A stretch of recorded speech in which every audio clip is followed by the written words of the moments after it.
Have you ever been in a loving relationship where you haven't felt loved? So we've been reading Together with Christ, a dating couples devotional by Chelsea Damon. And it's a really good book because it relates the Bible and specific Bible verses to exactly where relationships are in everyday happenings.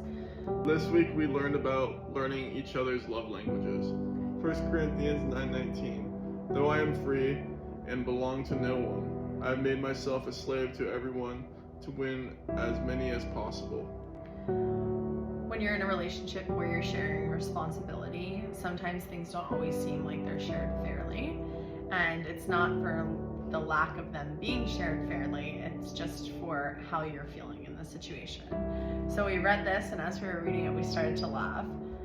I walked into a kitchen of dirty dishes, and I might feel annoyed that Josh is the person in this book, but left his dishes out because I want to show him love, I begin doing the dishes and accept that sometimes in relationships we do more than our fair share of work. Josh notices that I'm frustrated, and in an effort to make things better, he gives me a long hug and asks me to sit with him for a while, because that's his way of communicating love. But my frustration digs deeper. I'm trying to show him love by cleaning his mess, and now he's getting in the way of that. I tell him that I'm busy and I keep going in my efforts to love him, but we both feel misunderstood and frustrated. My love languages are acts of service and quality time. And I definitely am a acts of service, and I think I like to give words of affirmation. Sometimes. But I'm definitely on the acts of service side. Jesse loves to spend quality time and hang out, and I'm not good at that.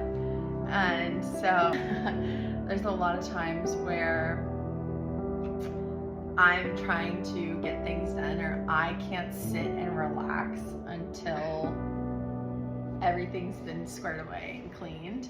And Jesse is very, let's just sit and relax before we start that, but I can't relax.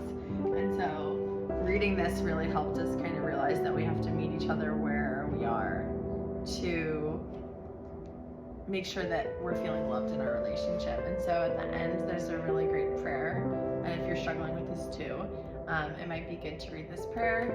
Ask God to remind you that different people feel love in different ways. Ask God to give you a heart of humility and help you be flexible in learning how to show love and the ways that others feel it.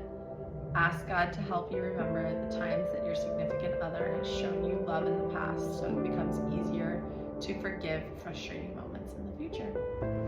Well, we're going to continue to do this. Make sure you comment and like it, and let us know what you think.